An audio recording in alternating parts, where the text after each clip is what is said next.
सर्वांना नमस्कार. आपल्या चॅनलवरील कथा आवडल्यास लाईक, शेअर आणि सबस्क्राईब नक्की करा. चला तर मग सुरुवात करूया बहरील प्रेम कथेच्या पुढच्या भागाला. City hospital. डॉक्टरांच्या केबिन मध्ये अभि बसलेला होता, पण त्याचं सगळं लक्ष त्या निळ्या पडद्याच्या मागे लागलं होतं, जिथे आत त्याच्या प्रिन्सेसला डॉक्टर चेक करत होते. तर बाहेर अभि चिंतेत पाणी पाणी होत होती. हातावर हात घासणं सतत सुरू होतं त्याचं. अभि, का वेळ का लागतोय? काही सिरियस तर नाही? नाही, काही सिरियस नसेल. अभि त्या दिशेने बघत मनात बडबडत. तितक्यात तो पडदा सरकतो. तो आवाज ऐकून अभिचं लक्ष त्या दिशेने जात. तर आता डॉक्टर बाहेर आले असता. त्यांना बघून अभि धावतच तिकडे जातो. आत डोकावून बघतो तर त्याची प्रिन्सेस आपला पदर नीट करत उतरत होती.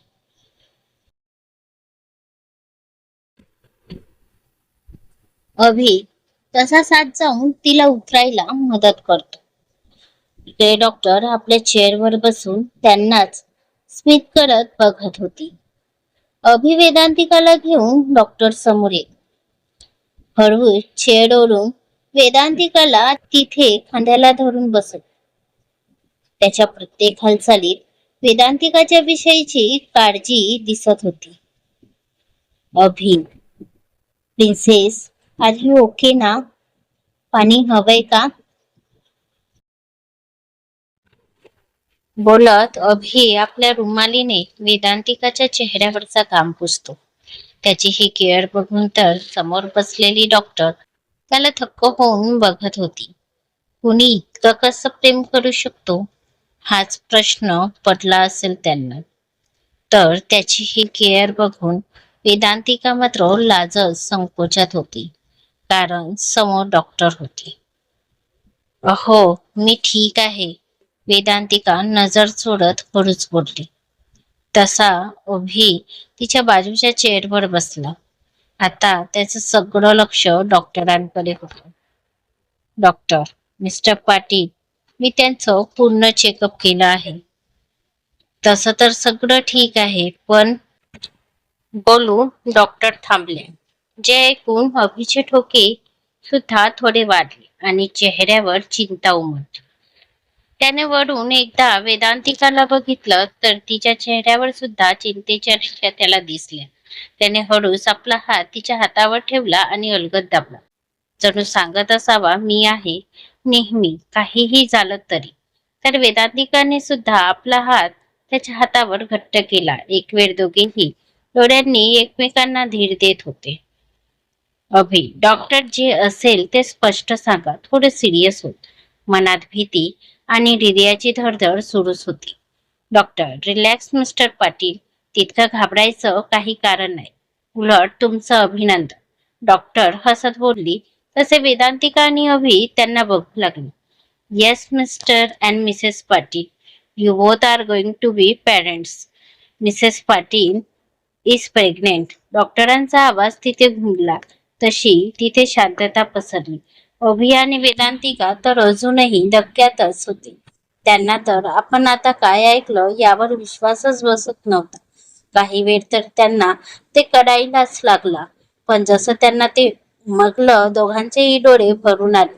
हातावर असलेली पकड आणखी घट्ट झाली आणि वेदांतिकाचा हात तिच्या पोटावर गेला. तर अभिची नजर सुद्धा त्याच वेळी तिथे गेली. अचानक एक वेगळा अनुभव, एक वेगळी फिलिंग आता ते दोघे अनुभवत होते. अभि, आर यू सिरियस डॉक? अभि डोळ्यात पाणी घेऊन डॉक्टरांना विचारलं, जणू पुन्हा एकदा खात्री करून घेत होता. त्याचं बाळ, त्याच्या आणि त्याच्या प्रिन्सेसच्या प्रेमाचं प्रतीक आज या जगात आलेलं त्याला कळलं होतं, म्हणून त्याची हालत तशी होती. हा सुखद धक्का त्याला पचवताच येत नव्हता, म्हणून तर पुन्हा पुन्हा खात्री करून घेणं सुरू होतं त्याचं. डॉक्टर त्यांची परिस्थिती समजू शकत होत्या, म्हणून त्या सुद्धा स्मित करत त्याला आणि वेदांतिकाला बघत होत्या. Doctor, yes, 100%. मिस्टर पाटील, मी समजू शकते तुमची अवस्था. पहिल्यांदा आई बाबा होण्याची बातमी कळली की समजायला थोडा वेळच लागतो. डॉक्टर म्हणाली तसा अभि स्माईल करतच जोरजोरात मान खाली वर करू लागला. मी आय कमिंग डॉक्टर? आवाज आला तसे डॉक्टर सोबत अभि आणि वेदांतिकाचे सुद्धा लक्ष दाराकडे गेले. नर्स तिथे हातात फाईल घेऊन उभी होती. डॉक्टरांनी तिला खुणावले तशी ती आत आली. ती फाईल डॉक्टरांच्या हातात देऊन निघून गेली. डॉक्टर ती फाईल वाचू लागली तशा अभि आणि वेदांतिकाची नजर त्याच्यावर खेचली. सोबतच वेदांतिकाच्या हाताची पकड हातात असणाऱ्या अभिच्या हातावर कसली. अभिने तिला डोळ्यांनीच धीर दिला. खर तर आता तिला मिठीच मारावी वाटत होती, पण समोर डॉक्टर असल्याने त्याने कसंबस आपल्या भावनांना आवार घातला होता. गळा साफ करत डॉक्टरने ती फाईल टेबलवर ठेवली. तसे अभिवेदांतिका त्यांना बघू लागले. डॉक्टर, मिस्टर पाटील, तसं तर सगळं ठीक आहे, पण मॅडमचा हिमोग्लोबिन खूप कमी आहे, त्यामुळे त्यांना विकनेस जास्त जाणवतो आहे, डॉक्टरने सांगितलं.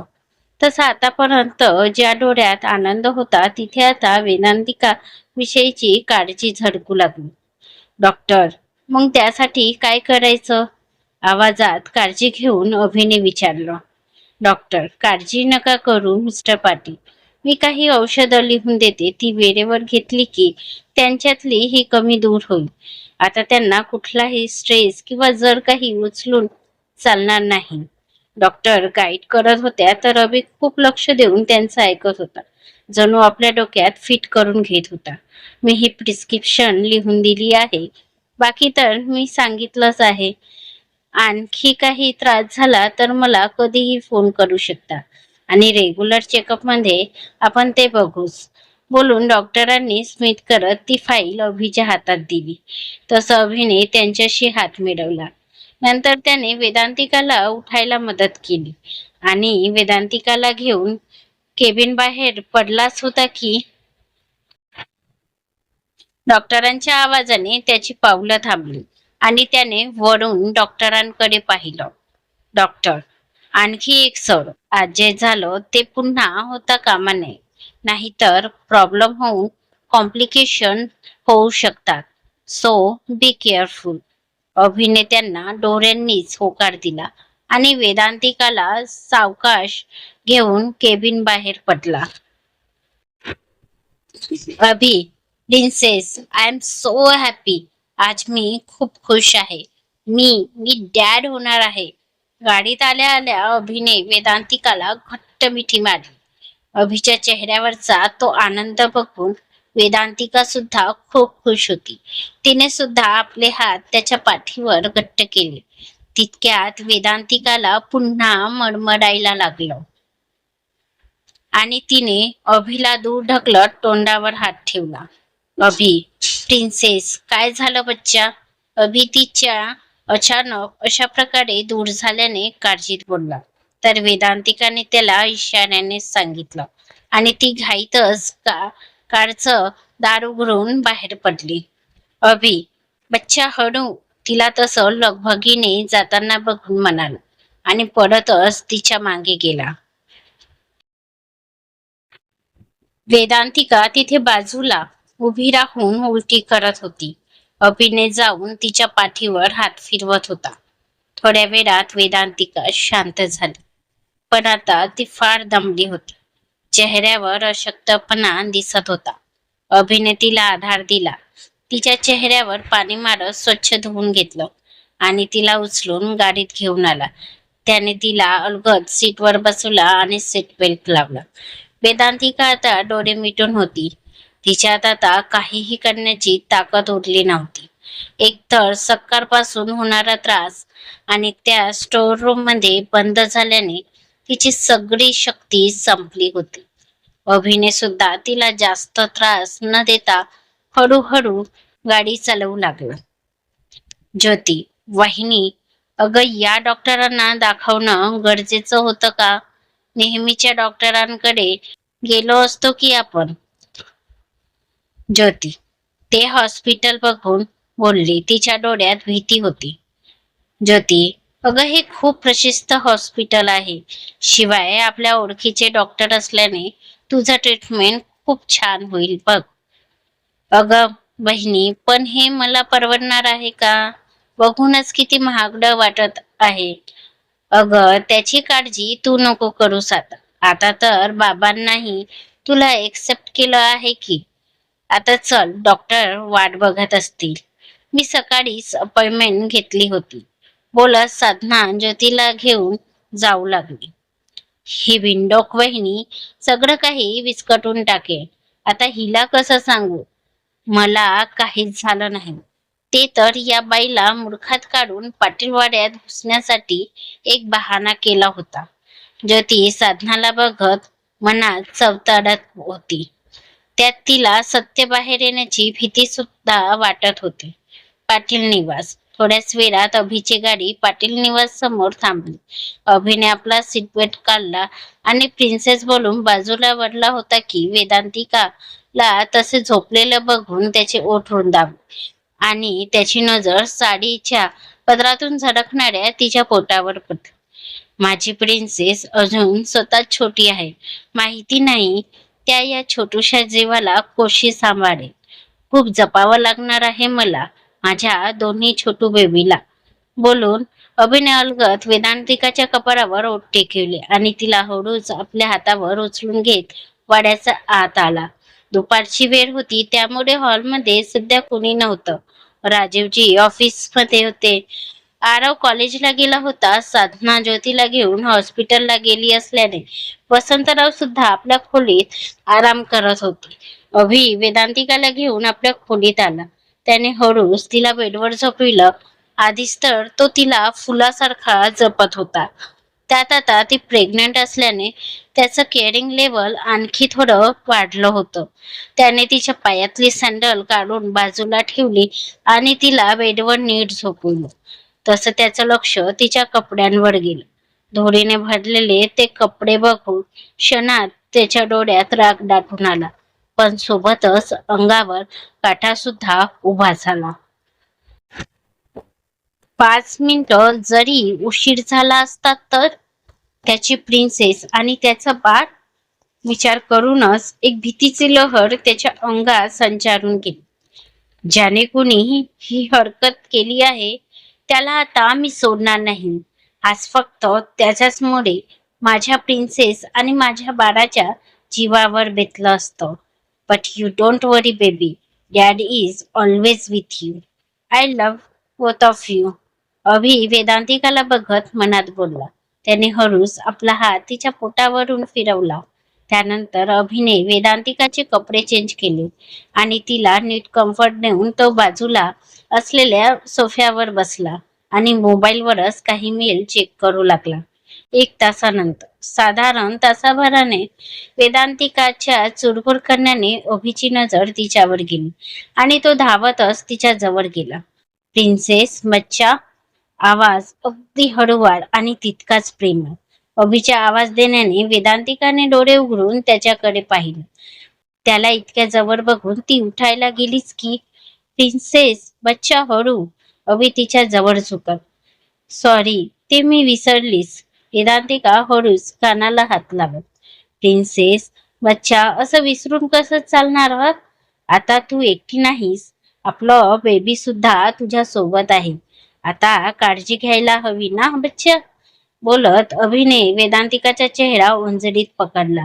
एक वेळ दोघांच्याही नजरा भेटल्या आणि सगळ्याच भावनांचा बहर आला.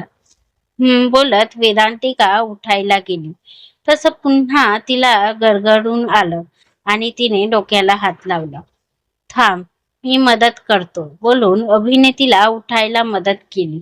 नंतर तो तिला वॉशरूम मध्ये घेऊन गेला आणि फ्रेश करून तिला घेऊन आला. त्यानंतर तिला सोफ्यावर बसवलं. सकाळपासून होणाऱ्या त्रासाने तिचा चेहरा पार कोमेजून गेला होता. प्रिन्सेस बच्चा, तू थोडं खाऊन घे, मी आलोच, मेटला सांग. अभि जायला वळलाच होता की वेदांतिकाने त्याचा हात धरला. अभिने मागे वळून पाहिलं. अहो नाही, नको, मला काहीच खायची इच्छा होत नाहीये. सारखं मळमळते. बोलता बोलता तिला भरून आलं आणि ती रडू लागली. अभि तिला तसं बघून पटकन तिला मिठीत घेतलं. शांत हो बच्चा, मी समजू शकतो. तुला आता खूप त्रास होतोय ना, पण असं रडून कसं चालेल? आपल्याला आपल्या बाळासाठी तर काही खावंच लागेल ना. हा बाळा, त्याने तिचे अश्रू पुसले आणि शांत करू लागला. वेदांतिका सुद्धा समजत होती, म्हणून त्याच्या मिठीत शांत झाली होती. तिला समजावून अभि तिच्यासाठी खायला आणायला खाली गेली. अरे अभि, तू कधी आलास बाळा? साधना ज्या आता नुकत्याच आल्या होत्या अभिला बघून बोलल्या. तसा अभि त्यांना बघू लागला. बाजूला ज्योतीला बघून त्याच्या भुवया जुळल्या. माम, तू कुठे गेली होतीस का? त्याने तसं दारात बघून. अरे हो, ज्योतीला घेऊन हॉस्पिटलला गेले होते. पण ते सोड, तू सांग, तू लवकर आलास? मॉम, प्रिन्सेसला बरं नव्हतं म्हणून लवकर घरी घेऊन आलो. काय? आता कशी आहे गुडिया? डॉक्टरांना दाखवलं का? साधना काळजीने हो बोलून पुढे काही बोलणारच की सर, तुमच्या घरी त्याचा माणूस आहे जो मॅडमची आणि तुमची प्रत्येक बातमी त्याला देतो. जॉनचे शब्द आठवले आणि तोंडात आलेले शब्द माघारी फेकले. मॉम, ते ठीक आहे, आराम करत आहे. पण मग तू किचन मध्ये का जातो आहेस? काही हवं असेल तर मला सांग, मी देते तुला. साधना समोर हो. नाही नको मॉम, मी घेईन, तू सुद्धा आराम कर, दमून आली आहेस ना. बोलून अभि किचन मध्ये निघून गेला तर साधना ज्योतीला सांगून आपल्या खोलीत गेली. पुढील भाग लवकरच. आजचा भाग आवडला असेल तर लाईक, शेअर, कमेंट आणि सबस्क्राईब नक्की करा. धन्यवाद.